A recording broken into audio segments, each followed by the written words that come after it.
he had bought this book on stand-up that was, I don't remember the name of it, but it was a paperback book on stand-up, but it was a critical look at stand-up. It was not just about comics and the phenomena of pop culture of comics, but it was like, what are stand-ups really about? And it was a fairly modern discussion of stand-up. It wasn't about the Catskills. It was about George Carlin, Robert Klein, Richard Pryor, Flip Wilson. It was this new 70s generation of comics that the book was about.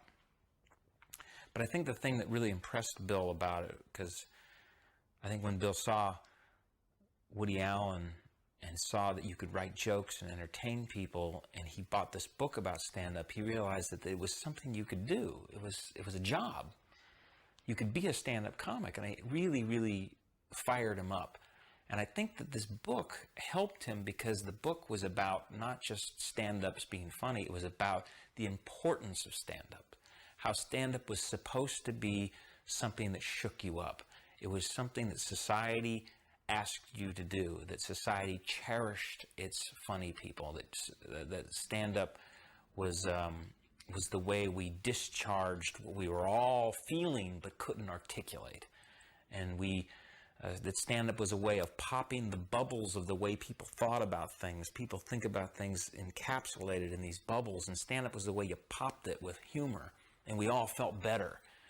And he felt it was like that stand-up was this duty that you did. It had a higher moral purpose than simply entertainment or being a magician or an actor or whatever. He found it something cool, and there was something sexy about it. There was something very, very, rebellious about it and anti-establishment about it. That really excited him, that this was something you could do. And I think without that book, it would have taken him a while to get to that point. But by reading this book, he really felt that, that a comic like Freddie Prinze or someone, was important because he was articulating the Latino point of view in America, something that hadn't been done before, rather than, look, it's Chico and the Man, it's a funny guy, he's a Mexican, he talks about being poor, or, the fact that everyone in our class loved Richard Pryor, but why did everyone love Richard Pryor? Because he calls himself a nigger, and he says fuck a lot. What? Why is that funny? Well, this book, talked about Pryor and why he is funny, which is he articulates a level of American life that was never presented before on stage, and did it brilliantly with performance and writing.